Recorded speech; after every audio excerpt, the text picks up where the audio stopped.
Sometimes it's the little things, a casual, off-the-cuff remark that ends up revealing way more than some official policy briefing. And that's exactly what happened here. A recent comment from former President Trump has analysts absolutely buzzing, and it might just mean a massive shift in U.S. policy toward Cuba is happening right under our noses. So get this. The scene is a celebration for a soccer team. Trump turns to one of the co-owners, a man of Cuban descent, and drops this line. And then he adds that they'd be celebrating what's happening in Cuba soon and that the government over there wants to make a deal so badly. It's this super cryptic, almost throwaway comment that just lit a fire of speculation. And right away, the people who follow this stuff knew this wasn't just small talk. No way. They saw it as a clear signal, a deliberate hint that there's a much bigger strategy playing out behind the scenes. And that's the million-dollar question, right? What cat are we talking about here? What exactly is this plan Trump was alluding to? Well, as we're about to see, it's a complicated strategy that has way more to it than just one little island.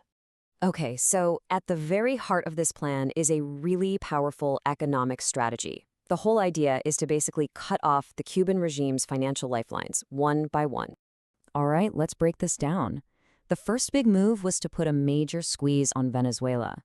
Now, Venezuela's own economy is a mess, so their ability to keep propping up Cuba with cheap oil was already weak. That made them a pretty easy target.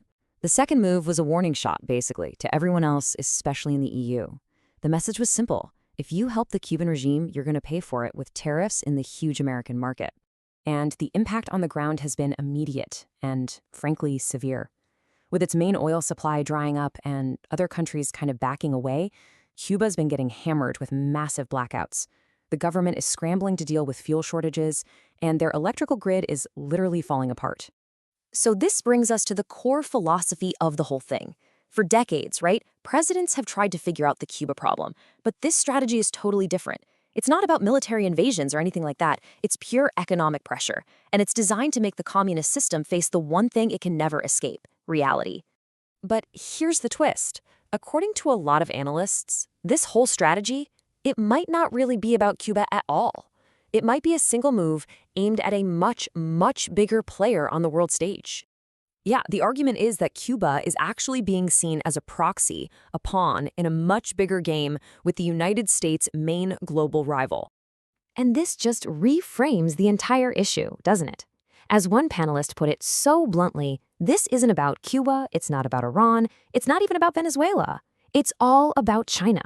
These moves are just plays in a global chess match. People are actually calling this the octopus theory, and it's a pretty vivid analogy.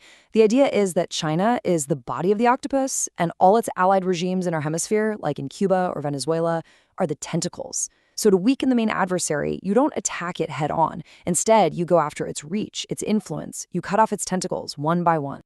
It's a pretty compelling theory, you have to admit. But a bold strategy like this doesn't just happen in a vacuum. Grand plans can look very different from the messy reality on the ground. And a lot of experts are warning that this approach has some really significant and potentially dangerous risks. So while the financial squeeze is definitely having an impact, experts, especially those with intelligence backgrounds, are saying, whoa, not so fast.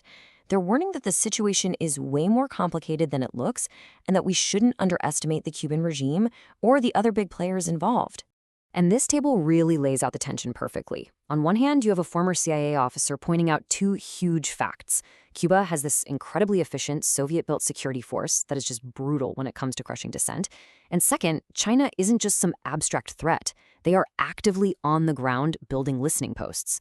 Then, on the other hand, you have commentators focusing on just how terrifyingly close this all is. A collapse can mean a shooting war just 90 miles from Florida, or a massive refugee crisis hitting our shores.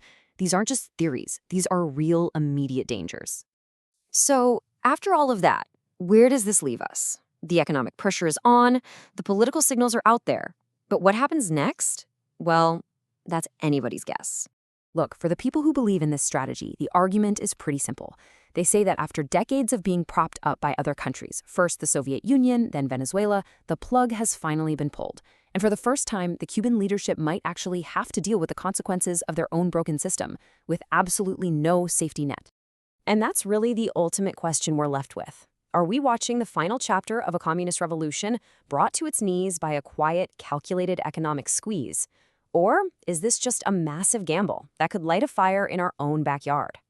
The cat is definitely out of the bag, but what happens next is a story that is still being written.